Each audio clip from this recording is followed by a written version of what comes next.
하나님 말씀 스가랴 11장 1절에서 17절까지입니다. 우리가 스가랴 9장과 10장에서 이스라엘을 향한 하나님의 어떤 축복과 은혜의 말씀을 보았다면 이 11장에 와서는 분위기가 달라져요. 이 11장 말씀을 쭉 읽다 보면 하나님께서 이스라엘 백성들을 향한 그 심판의 메시지가 너무나 가혹하고 너무나도 안타까운 모습을 우리는 보게 되는데요. 특별히 이 표현들 가운데 하나님께서 그들을 내버려 두셨다라는 것에 마음이 좀 아픈 부분이 있습니다. 우리가 정말 사랑하는 자녀에 대해서 지적하고 가르쳐주고 애정을 가지고 앞길을 잘 갈 수 있도록 인도하는 것이 필요한데 그 자녀에게 관심이 없고 어떻게 살든지 마음대로 두고 잘못된 길을 가고 있음에도 바로 잡아주지 않는 것만큼 너무나 매정하고 안타까운 일은 없는 것이라고 우리가 볼 수 있는데요.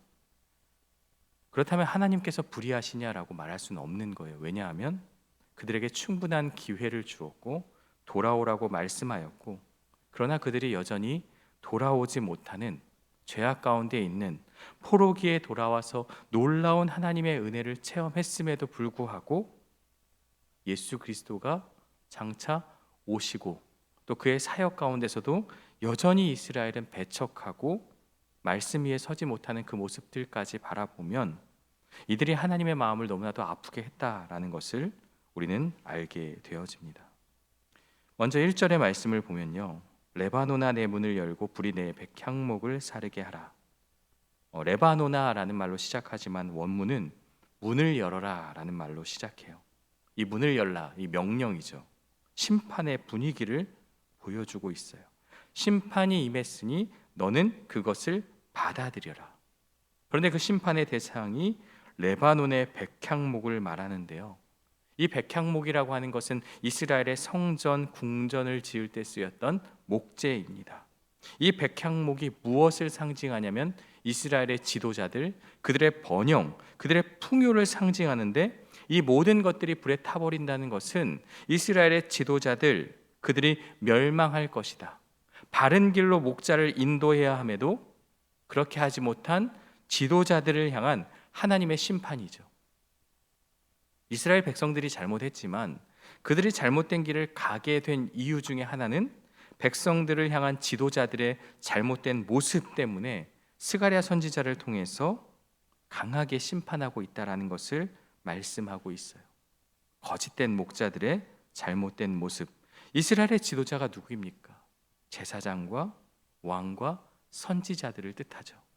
그들은 하나님의 말씀 위에 바르게 서서 백성들을 인도해야 함에도 왕은 그 권력 앞에, 선지자는 거짓된 자기의 욕심에 맞는 그러한 것을 예언하고, 제사장은 바른 제사를 드리지 않는, 가르치지 않는 그런 모습들을 통해서 이스라엘의 지도자를 향한 심판이다라는 것을 이 백향목을 통해서 우리가 알게 되어져요.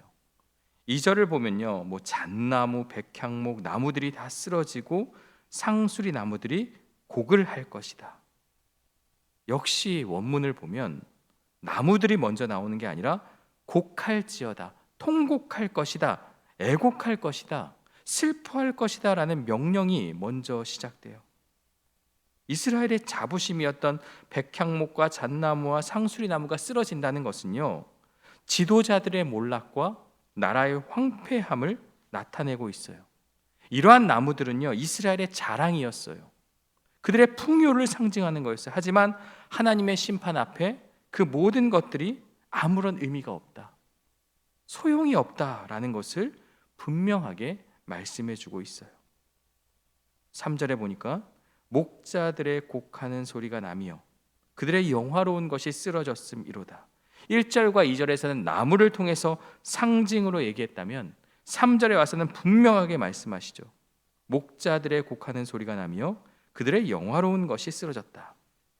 어린 사자의 부르짖는 소리가 나며 이는 요단의 자랑이 쓰러졌습니다. 여기서 목자가 누구인가? 학자들마다 여러 이야기들을 하지만 10장 2절과 3절에 나오는 이스라엘의 지도자들로 보는 것이 문맥에도 맞고 이것을 해석하는데 무리가 없습니다. 여기서 우리가 주목해야 할 것은요, 쓰러지는 대상이 목자의 그 양이 아니라 그들의 영화로운 것이다라고 그렇게 말하고 있어요. 목자의 관심이 어디에 있어야 합니까? 목자는요, 양에게 있어야 돼요. 목자는 양을 지키고 양을 잘 다스리고 양이 잘못된 길로 가지 않도록 맹수의 어떤 공격에서도 막아주는 것이 양의 역할이죠. 그런데 그들의 관심이 어디에 있어요? 그들의 영화로운 곳에 있었다.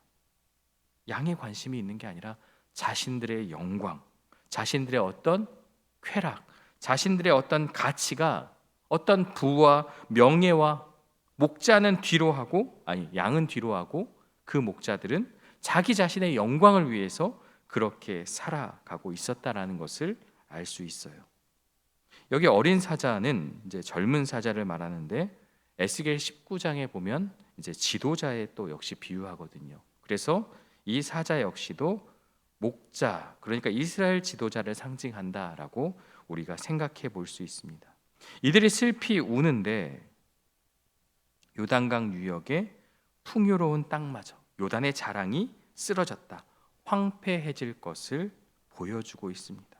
너희들이 생각하는 그 풍요로움, 영광스러운 그 모든 것들을 하나님께서 다 황폐하게 할 것이다. 강한 심판의 메시지가 지금 있는 것이죠.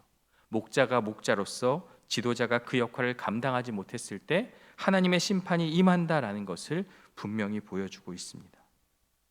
이제 4절을 보면요, 갑자기 이제 하나님께서 스가랴에게 상황극, 역할극을 제시해요.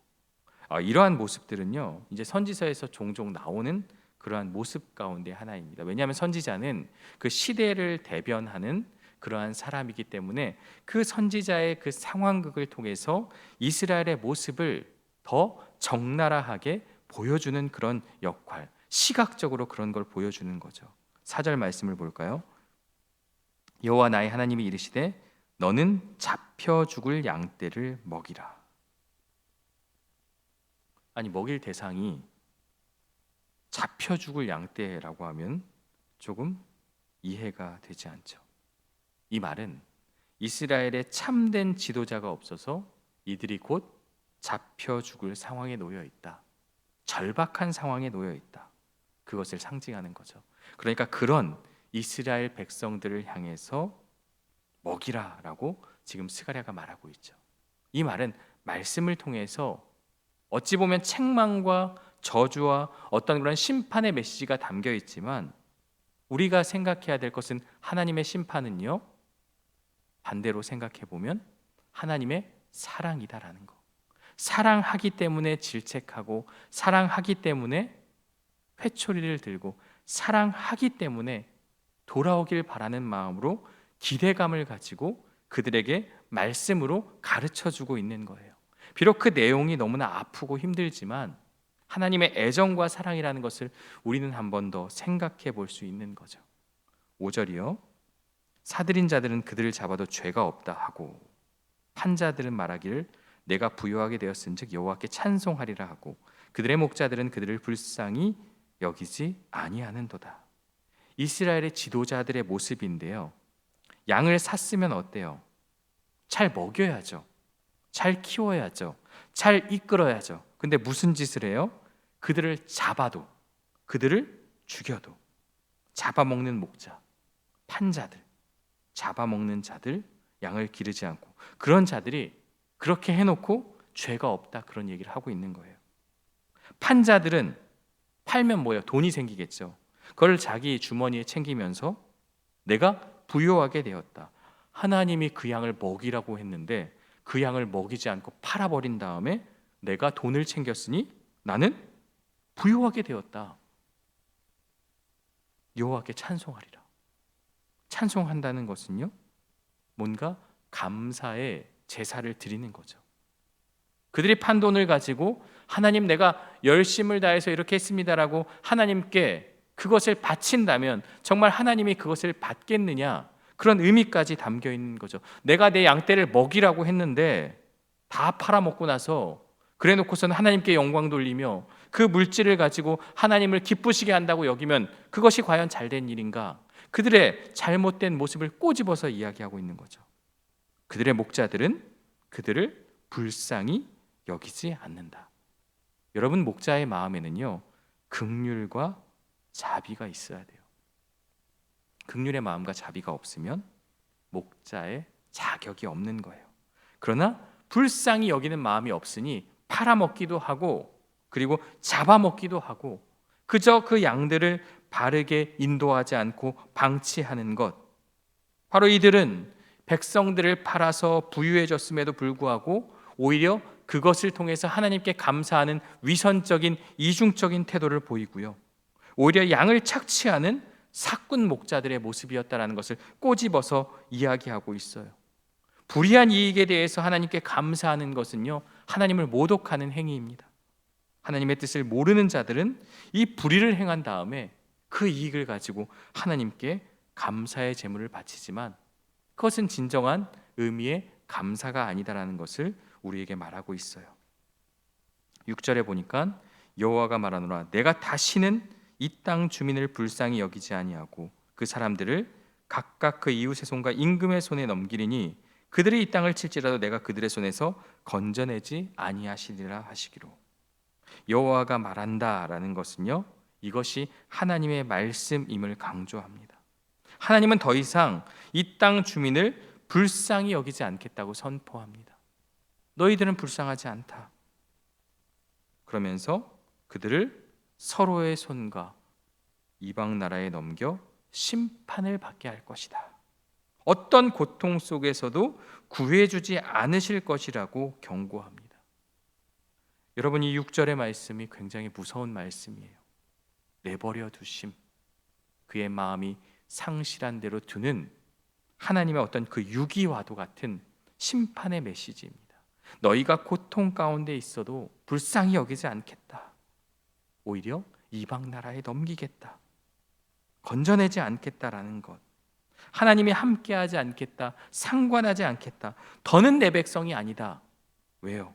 그들이 지금까지의 모습과 어쩌면 포로기에 돌아와서 현재의 그들의 모습 역시도 하나님이 보실 때 잘못된 모습을 보였기 때문에 내가 너와 상관하지 않겠다라고 말하며 강하게 심판하고 질책하는 내용입니다. 여러분, 하나님이 나와 상관없다라고 말하는 것보다 큰 심판은 없습니다.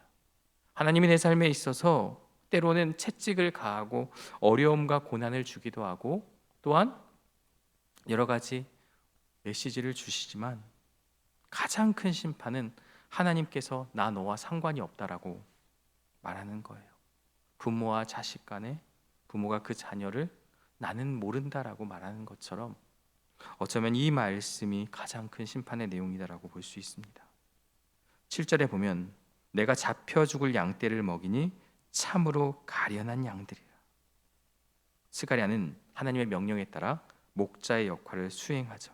그런데 먹이는 그 양떼들을 보니 참으로 불쌍한 양떼들이다라는 거죠. 그래서 은총과 연합이라고 하는 두 개의 막대기를 취하여서 양떼를 먹입니다. 하나님의 은혜 그리고 백성 간의 연합, 어쩌면 하나님께서 그들을 진정으로 돌보시려 한다는 것을 우리가 기대해 볼 수 있는 말씀인데요, 소망이 보이죠. 그런데 8절을 보면 그렇지 않아요. 한 달 동안에 내가 그 세 목자를 제거하였으니 이는 내 마음에 그들을 싫어하였고 그들의 마음에도 나를 미워하였습니다. 이 한 달이라는 것은요, 문자적인 한 달이라기보다는 짧은 기간을 뜻하고 신속한 심판을 의미합니다. 한 달 동안에 내가 그 세 목자, 이 세 목자가 도대체 누구냐? 뭐 이스라엘의 마지막 왕들이다, 막 여러 가지 해석들이 있지만 사실은 모든 의견이 분분합니다. 그러나 분명한 것은 다 제거하였다. 여기에 이제 중심을 두고 우리가 해석을 해야죠. 아주 짧은 기간 신속한 심판이 임하는 것인데, 이들을 제거한 이유가 무엇입니까? 내 마음이 그들을 싫어하였고 그들의 마음에도 나를 미워하였습니다. 이스라엘 백성들이 하나님을 미워했지만 하나님도 그들을 싫어하였다.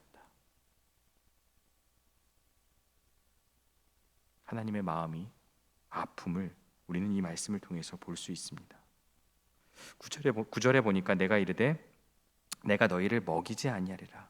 죽는 자는 죽는 대로, 망하는 자는 망하는 대로, 나머지는 서로 살을 먹는 대로 두리라 하고, 양떼를 먹이지도 않고 이제 내버려 둔다고 해요. 죽는 자는 그냥 죽는 대로, 망하는 자는 망하는 대로, 서로 살을 먹는 대로 그대로 두겠다. 하나님의 은혜, 하나님의 말씀 앞에 바르게 서지 않으면, 돌아오지 않으면 하나님은 더 이상 그들을 돌보지 않겠다고 선언하고 있어요. 서로 싸우고 잡아먹는 비참한 상태에 두겠다, 유기하겠다라는 것, 그 심판의 메시지를 계속해서 말씀하고 있습니다. 10절에 보면 이에 은총이라 하는 막대기를 취하여 꺾었으니 이는 모든 백성들과 세운 언약을 폐하려 하였습니다. 은총의 막대기를 꺾으신다, 그것은 바로 언약이 파기되었다라는 것을 상징하고 선언하고 있습니다. 그 언약을 파기한 것은요, 하나님이 먼저 파기한 것이 아니라 이스라엘이 하나님의 말씀 앞에 순종하지 않고 돌아오지 않고 죄를 짓는 그 가운데 있었고, 바로 그것을 향한 하나님의 심판이 그 막대기를 취하여 꺾었다라는 것, 더 이상 하나님의 은혜와 보호가 없다는 것을 뜻하고 있습니다. 11절에도 당일에 곧 폐함에 내 말을 지키던 가련한 양들은 이것이 여호와의 말씀이었던 줄 안지라. 하나님의 뜻을 따르고 순종하고 그분의 뜻을 따랐던 가련한 양들은 이 사건을 통해서 이것이 하나님의 말씀의 성취이구나라는 것을 깨닫게 된다라는 말씀을 하고 있습니다. 12절에 내가 그들에게 이르되 너희가 좋게 여기거든 내 품삯을 내게 주고 그렇지 아니하거든 그만두라. 그들이 곧 은 30개를 달아서 내 품삯을 삼은지라. 스가랴가 백성들에게 자신의 품삯을 달라고 요구합니다. 좋게 여기거든 내 품삯을 주고 그렇지 않으면 그냥 주지 말아라, 그 얘기를 하는 거죠. 백성들은 은 30을 모아서 품삯을 주게 되죠. 근데 은 30이라는 것이 많을 수도 있고 적을 수도 있지만 이스라엘 전체를 위한 그 목자의 역할에 비하면 지극히 작은 것이 분명합니다. 당시 그냥 노예 한 명의 몸값에 해당하는 그 은 30을 건네는 거죠. 제대로 대우하지 않는 것을 보여주죠. 그러니까 13절에 여호와께서 내게 이르시되 그들이 나를 헤아린 바 그 싹을 토기장이에게 던지기로 하시기로 내가 곧 은 30개를 여호와의 전에서 토기장이에게 던지고, 그들이 나를 헤아린 바 그 싹, 그것은 큰 금액이 아니라는 것을 말하는 거죠. 그 은 30을 토기장에게 던져버려라. 사실 이 말씀은 이 안에서 보면 잘 이해가 되지 않습니다. 그러나 우리는 마태복음 27장에서 가룟 유다가 예수님을 은 30에 팔고 그 돈을 환불, 그러니까 다시 가져다 줬지만 무르지 못하고 결국 토기장의 밭을 산 사건, 바로 그것과 정확히 일치하죠. 그래서 이 말씀은요, 장차 예수 그리스도가 백성들에게 거절당하고 헐값에 팔릴 것을 예언하는 그러한 말씀으로 우리가 해석할 수 있습니다. 14절에 내가 또 연합이라는 둘째 막대기를 꺾었으니, 아까 은총의 막대기를 꺾었죠. 이제는 연합이라는 막대기도 꺾어버려요. 이는 유다와 이스라엘 형제의 의리를 끊으려 함이었다. 이 연합의 막대기까지 꺾으면서 이스라엘과 유다 사이의 형제애가 완전히 깨질 것을 상징합니다. 이제 이스라엘이 하나가 되지 못하리라 라는 그러한 말씀을 지금 하고 있습니다. 15절에서 여호와께서 내게 이르시되 너는 또 어리석은 목자의 기구들을 빼앗을지니라. 이번에 하나님은 스가랴에게 어리석은 목자, 즉 거짓 목자의 역할을 맡으라고 하십니다. 그러면서 악한 목자로 분장하고 그 일을 행하라고 말씀하시는데요. 16절에 보라 내가 한 목자를 이 땅에 일으키리니 그가 없어진 자를 마음에 두지 아니하며 흩어진 자를 찾지 아니하며 상한 자를 고치지 아니하며 강건한 자를 먹이지 아니하고 오히려 살진 자의 고기를 먹으며 또 그 굽슬 찢으리라. 보라 내가 한 목자를 일으키리니 라고 하면 뭔가 좋은 소망의 메시지로 보이지만 그렇지 않습니다. 거짓 목자를 세우겠다는 거죠. 이 거짓 목자는요, 양을 돌보지 않고 착취하고 학대하는 자입니다. 이스라엘 백성들을 돌보지 않는 그 악한 지도자들을 상징하죠. 그렇다면 선한 목자는 어떤 목자인가? 이 16절의 말씀을 반대로 하는 것이 선한 목자죠. 없어진 자를 마음에 두고 흩어진 자를 찾는 자고 상한 자를 고치는 목자. 지금 이스라엘의 지도자들, 그들의 모습은 이런 거짓 목자의 모습이었지만 이제 장차 예수님을 통하여서, 예수님이 세워짐을 통하여서 그 목자는 없어진 자를 마음에 두고 흩어진 자를 찾고 상한 자를 고치는 바로 그러한 예수님을 또 상징하고 있는 그런 말씀으로도 우리가 생각해 볼 수 있습니다. 17절, 화 있을진저 양떼를 버린 못된 목자여, 그의 팔과 오른쪽 눈에 내리리니 그의 팔이 아주 마르고 그의 오른쪽 눈이 아주 멀어 버릴 것이라 하시니라. 마지막으로 하나님은 양떼를 버린 거짓 목자에게 심판을 선언합니다. 그의 팔이 마비되고 오른쪽 눈이 멀게 될 것이다. 이제는 더 이상 양을 해치거나 자신을 위해 무언가를 할 수 없는 그런 자가 될 것이다. 하나님의 심판의 메시지가 담겨 있습니다. 오늘 말씀은 조금 무겁고 어둡고 불편한 말씀입니다.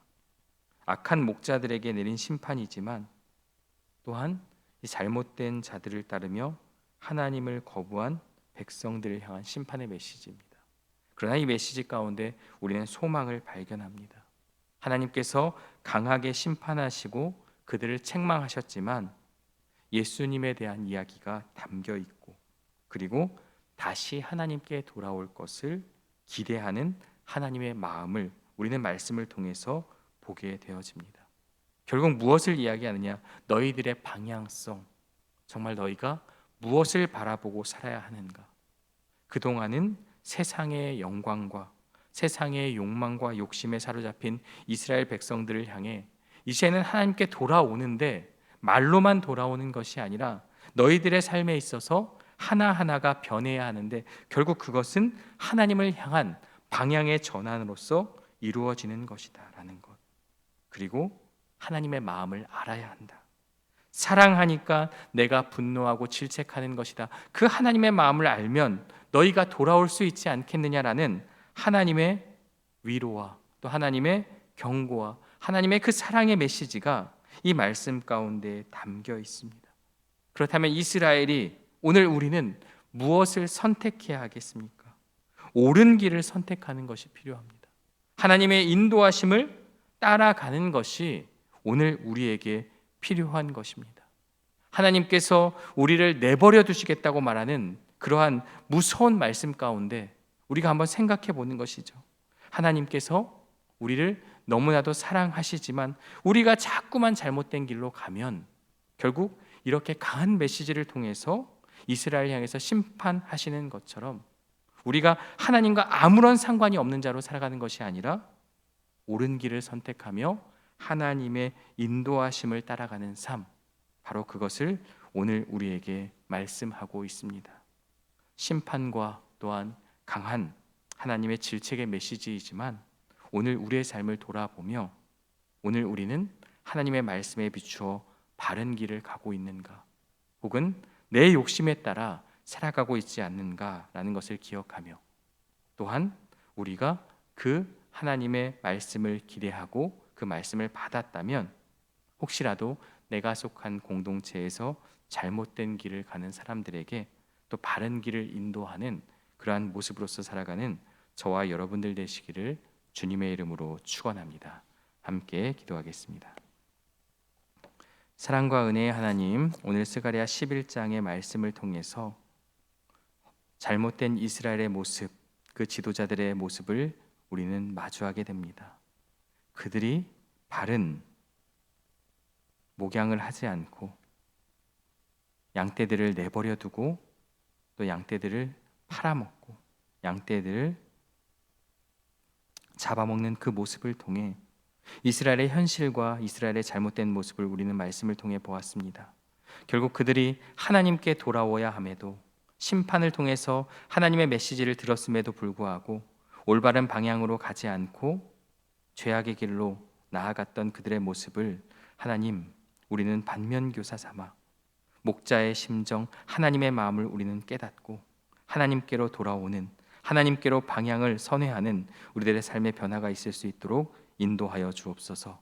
안타까운 하나님의 마음을 우리는 기억하게 하여 주시고 말씀으로 돌아오는 우리들의 모습을 통해서 하나님이 기뻐하시는, 하나님이 원하시는 그러한 삶을 살아낼 수 있도록 인도하여 주옵소서. 예수님의 이름으로 기도합니다. 아멘.